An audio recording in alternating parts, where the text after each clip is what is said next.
Hi everyone, ನಾನು ನಿಮ್ಮ ಸಂದರ್ಶಿನಿ ಸ್ವಾಮಿ. ಮಾತೆಲ್ಲ ಮುಗಿದ ಮೇಲೆ ಧ್ವನಿಯೊಂದು ಕಾಡಿದೆ. ಕಥೆಯ ಮುಂದುವರೆದ ಭಾಗ. ಅದಕ್ಕೂ ಮೊದಲು ನನ್ನ ಕಥೆಗಳು ನಿಮಗೆ ಇಷ್ಟವಾಗಿದ್ದರೆ ತಪ್ಪದೆ ಕಮೆಂಟ್ ಮಾಡಿ, ಲೈಕ್ ಮಾಡಿ, ಶೇರ್ ಮಾಡಿ. ಹಾಗೆ ನನ್ನ ಚಾನಲ್ಗೆ ಹೊಸ ಬರಿದರೆ ಸಬ್ಸ್ಕ್ರೈಬ್ ಆಗಿ ಪಕ್ಕದಲ್ಲಿರುವ ಬೆಲ್ ಐಕನ್ನ ಕ್ಲಿಕ್ ಮಾಡಿ. ಇದರಿಂದ ನನ್ನೆಲ್ಲ ಕಥೆಗಳ ನೋಟಿಫಿಕೇಷನ್ ನಿಮಗೆ ಸಿಗುತ್ತೆ. ಹಾಗೆ ಹೆಚ್ಚಿನ ಎಪಿಸೋಡ್ಗಳನ್ನು ಓದ ಬಯಸುವವರು ನನ್ನ ಪ್ರತಿಲಿಪಿಯ ಅಕೌಂಟ್ನಲ್ಲಿ ಓದಬಹುದು.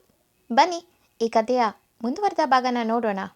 ಎಪಿಸೋಡ್ 38. ಇಂದಿನ ಸಂಚಿಕೆಯಲ್ಲಿ ಭವಿಷ್ಯಕ್ಕೆ ತರುಣ್ ತ್ರಿಶೂಲ್ ಬ್ರೋಗೆ ಆಕ್ಸಿಡೆಂಟ್ ಆಗಿದೆ ಎಂದು ಸುಳ್ಳು ಹೇಳಿ, ಹಾಗೆ ಮನೆಯಲ್ಲಿ ಯಾರಿಗೂ ಏನು ಹೇಳಬೇಡಿ, ನಾನೇ ಸಮಯ ನೋಡಿ ಹೇಳ್ತೀನಿ ಎಂದ. ಮುಂದೆ ಭವಿಷ್ಯ ಮಗುನ ಜಯ ಕೈಯಲ್ಲಿ ಕೊಟ್ಟು, ನಾನು ಫೋನ್ ಮಾಡ್ತೀನಿ ಜಯಾಕ, ಮಗು ಹುಷಾರು ಎಂದು ಸೀದಾ ಹಿಂದೆ ಮುಂದೆ ಯೋಚಿಸದೆ ತರುಣ್ ಜೊತೆ ಕಾರ್ ಹತ್ತುತ್ತಾಳೆ.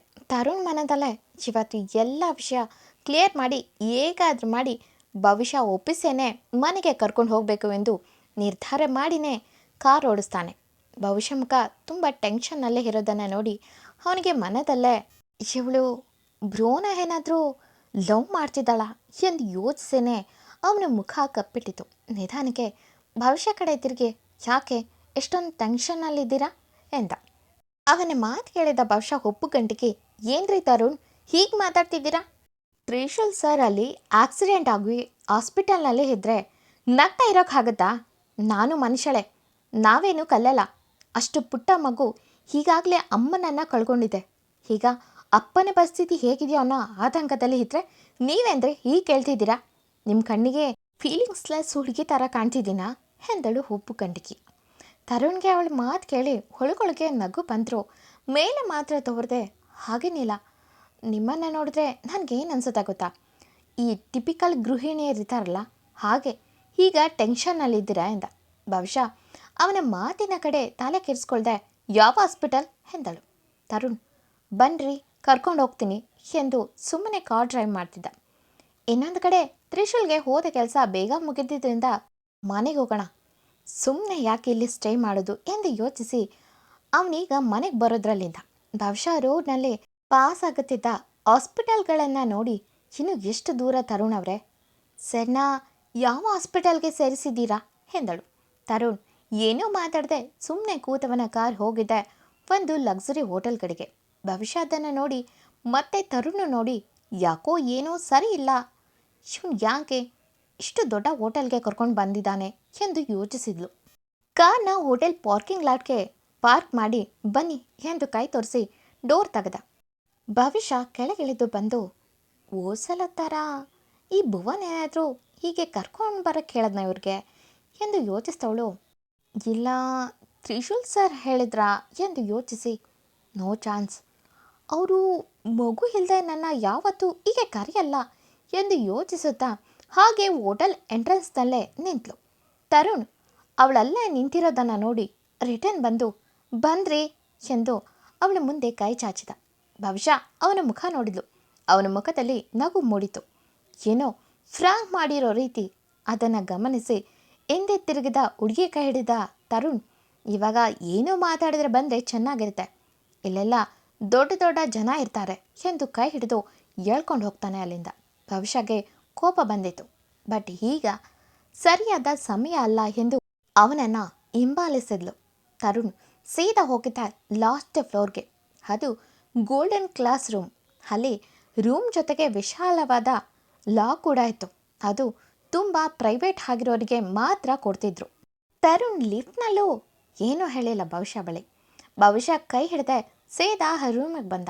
ಭವಿಷ್ಯ ಒಂದು ಡಿಸೈಡ್ ಮಾಡೇ ಹೋಗಿದ್ಲು. ರೂಮ್ಗೆ ಎಂಟರ್ ಆಗುತ್ತಿದ್ದಂತೆ ಆ ರೂಮ್ ನೋಡೆ ಇದು ತುಂಬ ಸ್ಪೆಷಲ್ ಎನಿಸಿದರೂ ಇದರ ವ್ಯಾಲ್ಯೂ ತುಂಬ ಜಾಸ್ತಿ ಅನ್ನೋದು ಗೊತ್ತಾಗಿ ಶಿವನಿಗೆ ದುಡಿಯೋ ಯೋಗ್ಯತೆ ಇಲ್ಲ ಅಂದರೂ ಇಂಥ ಶೋಕಿಗೆ ಏನು ಕಮ್ಮಿ ಇಲ್ಲ ಎಂದುಕೊಂಡಳು. ಅಲ್ಲಿ ರೂಮ್ಗೆ ಅಟ್ಯಾಚ್ ಆಗಿರೋ ಲಾತಲ್ಲಿ ಒಂದು ಡಿನ್ನರ್ ಟೇಬಲ್ ಅರೇಂಜ್ ಮಾಡಿದ್ರು.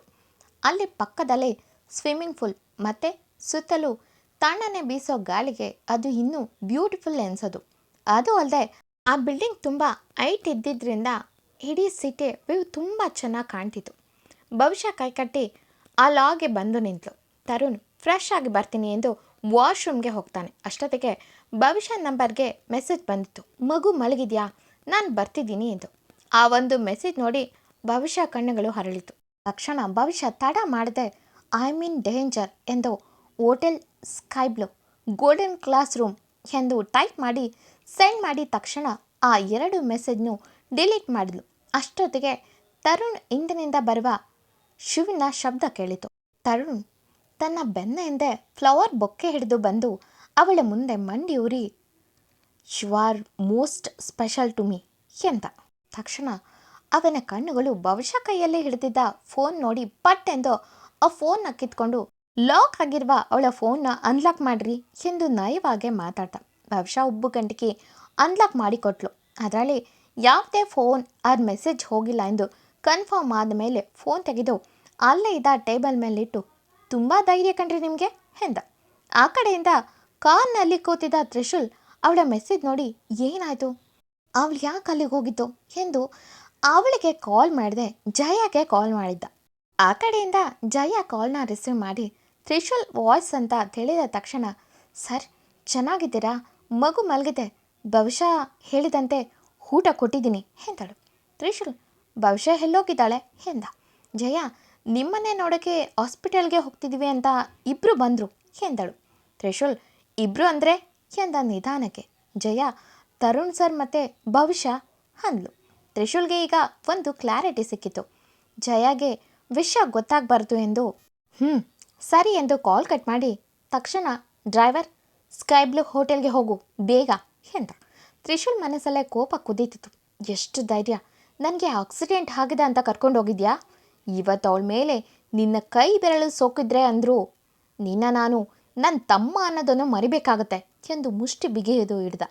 ಅತ್ತ ಭವಿಷ್ಯ ಮೊದಲೇ ತನ್ನ ಕೆಲಸ ಆಗಿದೆ ಎಂದು ಕೈ ಕಟ್ಟಿ ನಿಂತಲ್ಲೇ ಎಲ್ಲಿ ಏನೇನಿದೆ, ಅಕಸ್ಮಾತ್ ಇವನು ಹುಚ್ಚಾಟ ಹಾಡಿದ್ರೆ ಹೇಗೆ ಬಚಾವಾಗೋದು ಎಂದು ಅಲ್ಲೇ ಟೇಬಲ್ ಮೇಲೆ ಇಟ್ಟಿದ್ದ ಫೋರ್ಕ್ ಸ್ಪೂನ್ ತಗೊಂಡು ಇಟ್ಕೊಂಡಿದ್ಲು.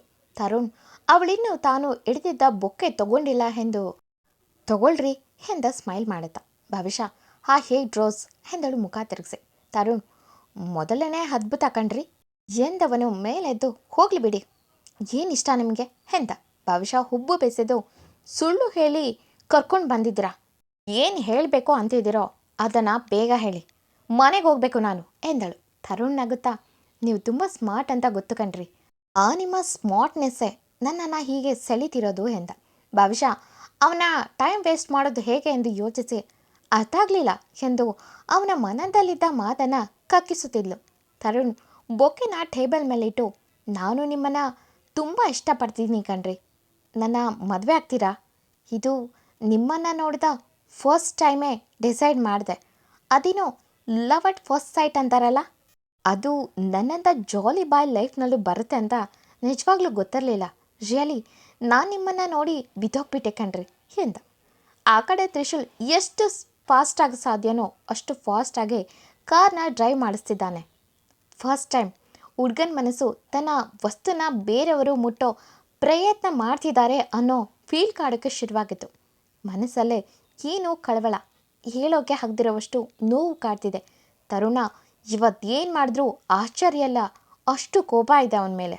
ಈತ ಹೋಟೆಲ್ನಲ್ಲಿದ್ದಂಥ ಭವಿಷ್ಯ ಏನು ಮಾತಾಡದೆ ಸೀರಿಯಸ್ ಆಗಿ ಕೂತಿದ್ಲು. ತರುಣ್ ಏನಾದರೂ ಮಾತಾಡಿ ಎಂದ. ಸಾರಿ, ಊಟ ಮಾಡ್ತಾ ಮಾತಾಡೋಣ ಎಂದ. ಭವಿಷ್ಯ ಈ ಊಟದಲ್ಲಿ ಏನಾದರೂ ಬೆರೆಸಿದ್ರೆ ಎಂದು ಯೋಚಿಸಿ ನನಗೆ ಊಟ ಬೇಡ, ನನಗೆ ಹಸಿವಿಲ್ಲ ಎಂದಳು. ತರುಣ್ ಆಗುತ್ತಾ ಹೋಗಲಿ, ಡ್ರಿಂಕ್ಸ್ ಮಾಡೋ ಅಭ್ಯಾಸ ಇದೆಯಾ ಎಂದ. ಭವಿಷ್ಯ ಒಬ್ಬಗಂಟಿಕಿ ವಾಟ್ ಎಂದಳು. ತರುಣ್ ಅದೇ ರೀ, cool drinks and ladies wine ಎಂದ. ಭವಿಷ್ಯ ಕೂಲ್ ಡ್ರಿಂಕ್ಸ್ ಅಭ್ಯಾಸ ಇದೆ, but right now no need ಎಂದಳು. ತಕ್ಕ ಮಟ್ಟಿಗೆ ಅರ್ಥ ಮಾಡ್ಕೊಂಡಂಥ ತರುಣ್ ಹೆದರಬೇಡಿ ಕಣ್ರಿ, ನಾನೇನು ವಿಲ್ಲನಲ್ಲ, ಈ ಫಿಲಿಮ್ಗಳಲ್ಲಿ ಮಾಡ್ತಾರಲ್ಲ, ಊಟದಲ್ಲಿ ಇಲ್ಲ ಕುಡಿಯೋದ್ರಲ್ಲಿ ಏನೋ ಮತ್ತು ಬರೋ ಥರ ಬೆರೆಸಿ ಕೊಡೋ ಥರ ಹುಡುಗ ನಾನಲ್ಲ, I am A gentle man ಎಂದು ಕಾಲನ್ನು ಸರಿ ಮಾಡಿಕೊಂಡು ಧೈರ್ಯವಾಗಿ ಊಟ ಮಾಡ್ಬೋದು. ನಾನು ಜಸ್ಟ್ ನನ್ನ ಮನಸ್ಸಲ್ಲೇ ಇರೋದನ್ನು ಹೇಳೋಕೆ ಇಲ್ಲಿಗೆ ಸುಳ್ಳು ಹೇಳಿ ಕರ್ಕೊಂಡು ಬಂದಿದ್ದು ಅಷ್ಟೇ, ಹೆದರಬೇಡಿ ಎಂದ. ಭವಿಷ್ಯ ಮನದಲ್ಲಿ ನಿನಗೂ ಭುವನ್ಗೂ ಅಂಥ ವ್ಯತ್ಯಾಸ ಏನೂ ಇಲ್ಲ, ಅವನು ಅಷ್ಟೇ ಹೆಣ್ಣಿನ ಪರ್ಮಿಷನ್ ತೊಗೊಳ್ಳಲ್ಲ, ಜಂಟಲ್ ಅಂತಂದರೂ ಮೆಂಟಲ್ ಥರ ಹಾಡೋದೆ ಎಂದು ನೋ ಥ್ಯಾಂಕ್ಸ್, ಏನಾದರೂ ಬೇಕಾದರೆ ನಾನೇ ಆರ್ಡರ್ ಮಾಡ್ತೀನಿ ಎಂದಳು. ತರುಣ್ ಯಾಕ್ರಿ, ನಿಮಗೆ ನನ್ನ ಮೇಲೆ ಇನ್ನೂ ಅನುಮಾನನಾ ಎಂದ. ಭವಿಷ್ಯ ಸುಳ್ಳು ಹೇಳೋರಂದರೆ ಇಷ್ಟ ಆಗಲ್ಲ. ಐ ಹೇಟ್ ಹಾರ್ಸ್ ಎಂದಳು. ತಕ್ಷಣ ತರುಣ್ ತನ್ನೆರಡು ಕಿವಿ ಹಿಡಿದು ಸಾರಿ ಎಂದ. ಭವಿಷ್ಯ ಇನ್ನೂ ಟೈಮ್ ವೇಸ್ಟ್ ಮಾಡು ಎಂದು ಯೋಚಿಸುತ್ತಾ, ನಿಮಗೆ ಈ ಭೂಮಿ ಮೇಲೆ ಬೇರೆ ಯಾರು ಹುಡುಗಿರು ಸಿಗಲೇ ಇಲ್ವಾ ಎಂದಳು. ತರುಣ್ ಸ್ವಲ್ಪ ಶೈ ಮಾಡಿಕೊಂಡು, ನಿಮ್ಮಷ್ಟು ಚಿಕ್ಕ ವಯಸ್ಸಲ್ಲೇ ಟ್ಯಾಲೆಂಟ್ ವಿತ್ ಬ್ಯೂಟಿ ಇರುವ ಹುಡುಗಿರು ಸಿಗಲಿಲ್ಲ ಎಂದ. ಭವಿಷ್ಯ ಪುಟ್ಟ ಸ್ಮೈಲ್ ಕೊಟ್ಟು ರಿಯಲಿ ಎಂದಳು. ಇದನ್ನು ನಾನು ನಂಬೇಕಾ ಎನ್ನುವಂತೆ ಎಕ್ಸ್ಪ್ರೆಷನ್ ಕೊಡುವಂತೆ. ತ್ರಿಶೂಲ್ ಕಾರ್ ಇನ್ನೇನು ಸ್ವಲ್ಪ ದೂರದಲ್ಲೇ ಇತ್ತು ಸ್ಕೈ ಬ್ಲೂ ಹೋಟೆಲ್ ರೀಚ್ ಆಗೋಕ್ಕೆ. ಇಲ್ಲಿ ತರುಣ್ ತಾನು ಊಟ ಮುಗಿಸಿ, ನನಗೆ ಏನೂ ಆಗಿಲ್ಲ, ಚೆನ್ನಾಗೇ ಇದ್ದೇನೆ, ಈಗಲಾದರೂ ಊಟ ಮಾಡಿ, ಹೊಟ್ಟೆ ಹಸಿದು ಇರಬಾರ್ದು, ಅದರಲ್ಲೂ ನಾನು ಮೊದಲೇ ತಿಂಡಿಪೋತ, ನನಗೆ ತಡೆಯೋಕ್ಕಾಗಲ್ಲ ಎಂದು ನಗತಾ ನಾನು ಏನೋ ಹೇಳಿದೆ, ನೀವು ಅದಕ್ಕೆ ಏನೂ ರೆಸ್ಪಾನ್ಸ್ ಮಾಡಲಿಲ್ಲ ಅಂತ ನಗತ. ಮುಂದೆ ಇಬ್ಬರ ಜಗಳದಲ್ಲಿ ಸ್ವಿಮ್ಮಿಂಗ್ ಪೂಲ್ಗೆ ಬಿದ್ದ ಭವಿಷ್ಯಗೆ ವಿಪರ್ಯಾಸ ಅನ್ನೋಗೆ ಸ್ವಿಮ್ಮಿಂಗ್ ಬರಲ್ಲ. ಎಂದಿನಂತೆ ಎಪಿಸೋಡ್ ಮುಂದುವರಿಯೋದು. ಎಂದಿನಂತೆ ಈ ಕಥೆ ನಿಮ್ಗೆ ಇಷ್ಟವಾಗಿದ್ದರೆ ತಪ್ಪದೆ ಕಮೆಂಟ್ ಮಾಡಿ, ಲೈಕ್ ಮಾಡಿ. Thank you for watching.